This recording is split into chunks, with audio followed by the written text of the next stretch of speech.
My hen got attacked by a hawk and survived.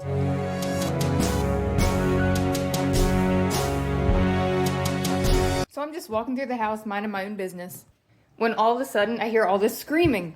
And it was obvious the noise was coming from one of my hens, and it was like terrible, blood-curdling scream, and it was unrelenting. So I knew something was very wrong. It wasn't just the kind of little yelp where like one of the dominant chickens pecks the other one. Like, this was unrelenting.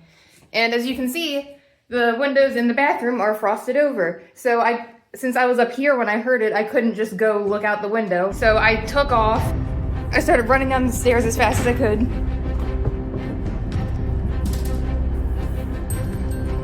And it was New Year's Day, so I was just hanging out with my parents. We all had off of work. We were just hanging out together, relaxing. They were sitting in here.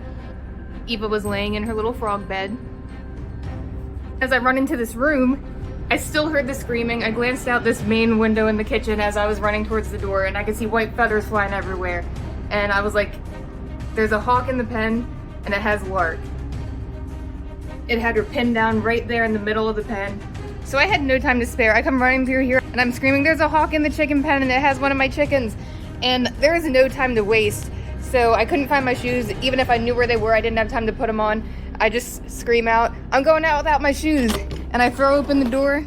Monkey tries to run out with me, but I don't let her. She wanted to help, I appreciate it. So I'm running as fast as I can, and luckily this happened like a day or two before we got the snow. So there was no snow yet. And I'm running as fast as I can, and my chicken is still screaming like crazy. And even though I got out here in less than 30 seconds, I was running so fast. It still felt like an eternity. My heart was racing. I didn't know what to think. I didn't know what to expect. I remember it was really cold, but it wasn't fully frozen at this point, so it was still muddy. So I'm like running through here without any shoes on, trying not to fall down in the mud. And I get in here, and at this point my chicken was not making any more noise, so I didn't know if she was dead. I didn't know what to expect. But you don't really have time to think in a situation like that. Your instincts just kick in and you kind of just go for it. So I ran in here, and they were right here. The hawk was on top of her, like going at her neck. And I ran towards the hawk, and that was enough. Luckily, it scared it. It flew over to that corner. I grabbed my chicken. She was not moving, not making a sound. So I'm holding my chicken, and I come over here. The rest of the hens are hiding in this corner, terrified. So I'm like, I can't let this sucker get away. It might attack my other chickens.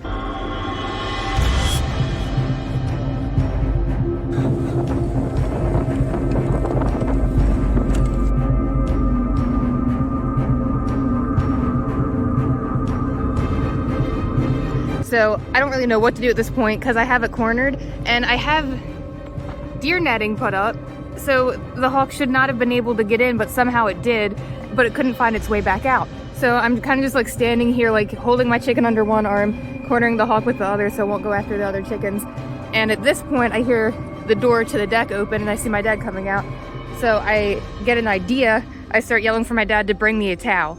So he goes back in, grabs a blue towel, comes out, and at this point the hawk is going crazy trying to get out. It flies over to this corner. So I follow it, trying to keep it contained. So one, it doesn't hurt itself in the netting and get stuck, and two, so it doesn't get any of the other hens. So it flies over to this corner, and then my dad comes in and he grabs it with the towel and wraps it up. I'll be honest with you, like my adrenaline was going. I was mad at the hawk. I wasn't thinking straight because everything was happening so fast. When it was over there in that corner, I almost just grabbed it with my bare hands. I don't know what I was gonna do after that because it has claws, really sharp talons, and a really sharp beak. So logic kicked in right before I did, and I stopped myself, and I was like, I need a towel. So my dad took care of the hawk. I told him that we should probably release it somewhere far away because I was afraid it would come back, but I don't think he heard me. So he just carried it to the end of the property and let it go. Unfortunately, I don't have that on camera. That would have been cool, but I had to tend to the chicken, so I wasn't even thinking about filming. So I take her inside.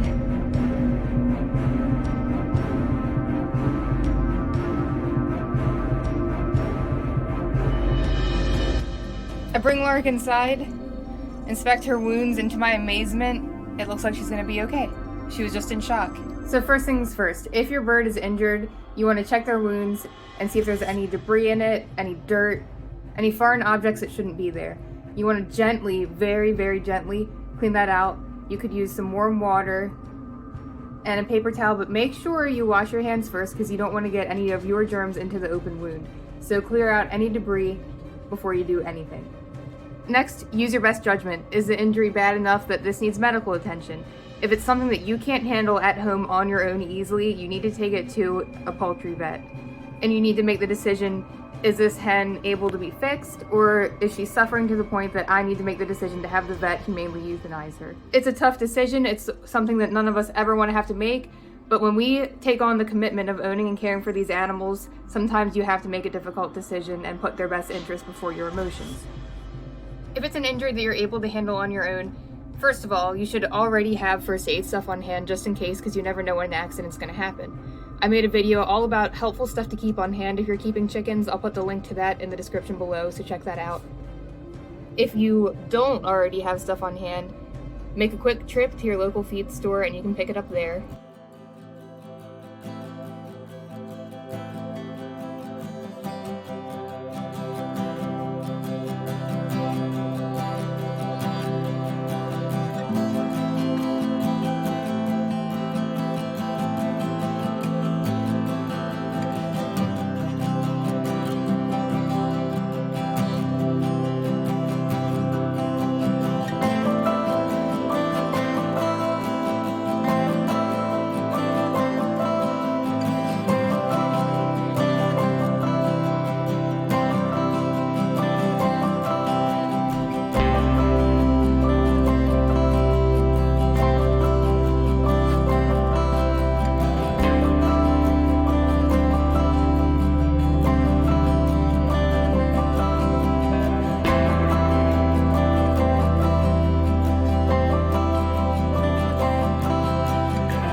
And right before I took her in the house, she shook her head and snapped back to life, and she was alive, but I didn't know the extent of her injuries. So I took her inside, assessed the damage. She was missing a ton of feathers from the back of her neck, but remarkably, and here she is, proof that she survived, she was fine. She had a few minor scratches on her neck and a very, very small little hole, like one little tiny puncture wound. It wasn't even deep enough that it needed stitches. So it was by the grace of God that she survived. It was a miracle. It was just fate that I happened to hear her cries in time and was able to get out of here fast enough. Thank God it happened on a day that my store was closed and I wasn't at work. If your bird just experienced an injury and it's in shock, you want to keep it warm, especially if it happened during the winter like it did in this case. Bring them into your warm house, keep them wrapped up in a towel. Sit near the fireplace with them if you have to, until they start to recover and act normal, act more alert again. You don't want a sick or injured bird getting too cold. So this is something that I really, really like. This is what I used on Lark.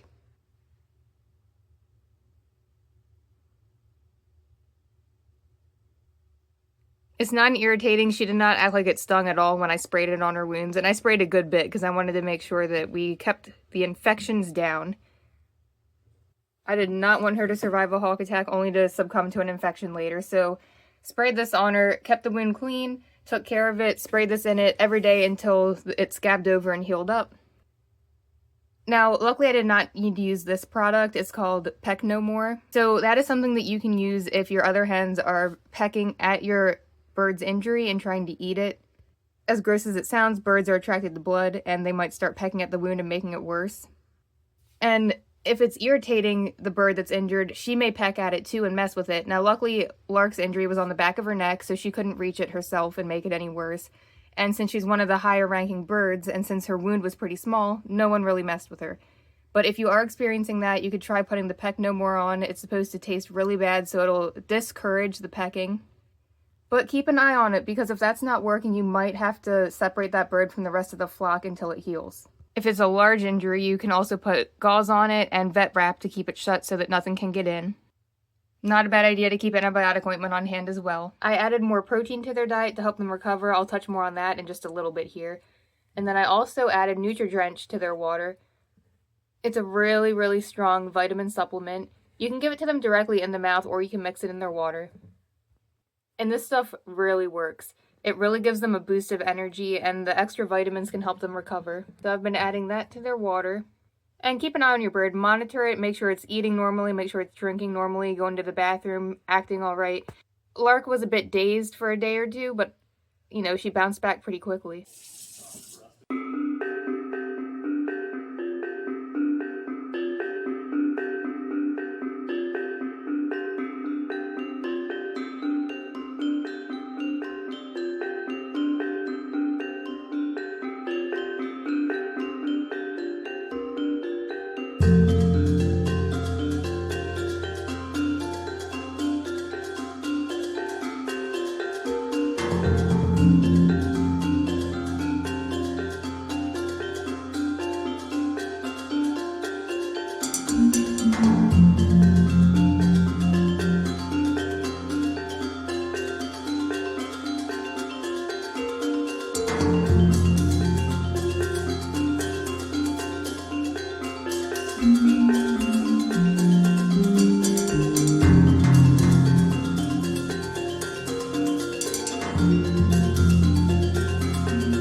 Alright, so I made scrambled eggs for the chickens. I used cottage cheese. Usually I use water, but I felt like they could use the extra protein, and plus it's calcium. So you can give your chickens some plain unflavored Greek yogurt or cottage cheese in small quantities on occasion. But other than that, I do not make dairy a regular part of their diet, just as an occasional treat.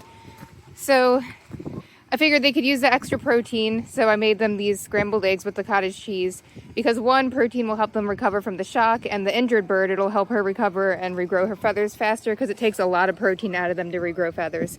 And on top of that, some of them are still going through molt, so the protein can only help. And plus, the polar vortex is coming through right now. It's very windy, and we're supposed to get a snowstorm Sunday and Monday, so they can use the extra help and the warm comfort food. Now, I divided it up onto 2 plates so that way everyone gets some. I figured the more submissive birds will go to one plate and the more dominant birds will go to the other. And this will help brighten their spirits a little bit, I think. They've all been through a lot the past couple days.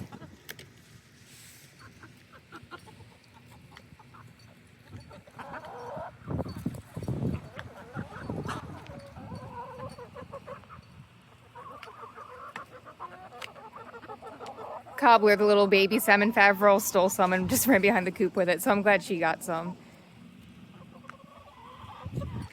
Because sometimes she's a little bit timid around the bigger birds. I also put peppers and tomato in there. I made myself an omelet earlier today, so I used the scraps from the leftover vegetables I didn't finish with mine and theirs. So the peppers are really high in vitamin C, which will be good for their immune systems. Especially with Lark, who is recovering from the hawk attack, so that'll be really good for her. Peppers are actually more rich in vitamin C than oranges are. And then I put tomatoes in there because they're also rich in vitamins and minerals, and my chickens love tomatoes. Look at Kiwi, she's molting so bad, she looks horrible. And I also put in ground flax meal because the omega-3s are really, really good for their skin health, their feathers, their eye health, their brain health, blood health, heart health. Flax seeds, you just can't go wrong with them. They are so healthy for everyone. I put in red pepper flakes because, one, I heard it can help make their egg yolks even more vibrant.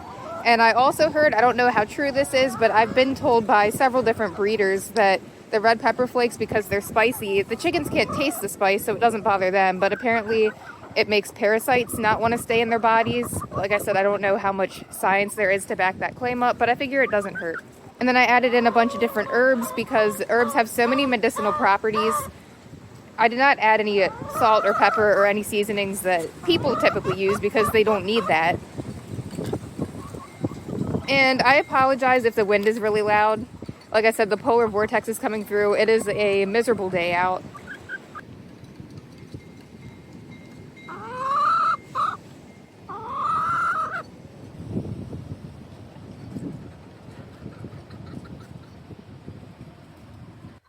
But Lark is one tough chicken. She is a Splash Americana. She lays beautiful blue eggs. I got her from Cackle Hatchery.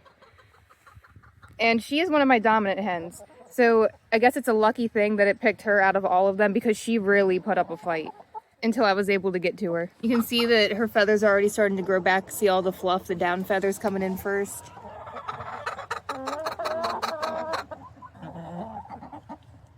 See, this is her good side. It was more on the other side.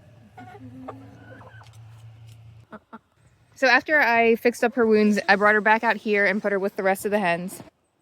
I could not find an exact spot where the hawk got in, but I went through and I zip tied any little gap, even the smallest one, shut again with the deer netting. And I fortified it the best that I could. I was out here for a long time, just like walking around looking for any ways it could have gotten in, putting down more zip ties, trying to make the barrier stronger. And it was a really, really, really windy day, so it was hard. I could not feel my fingers by the time I was done, because trying to zip tie so many things with gloves on would have just taken too long and I just couldn't get it to work efficiently. So yeah, it was a difficult task, but once that was done, I went inside. I upped the protein in all of their diets, so I made them some scrambled eggs. The protein will really help with recovery.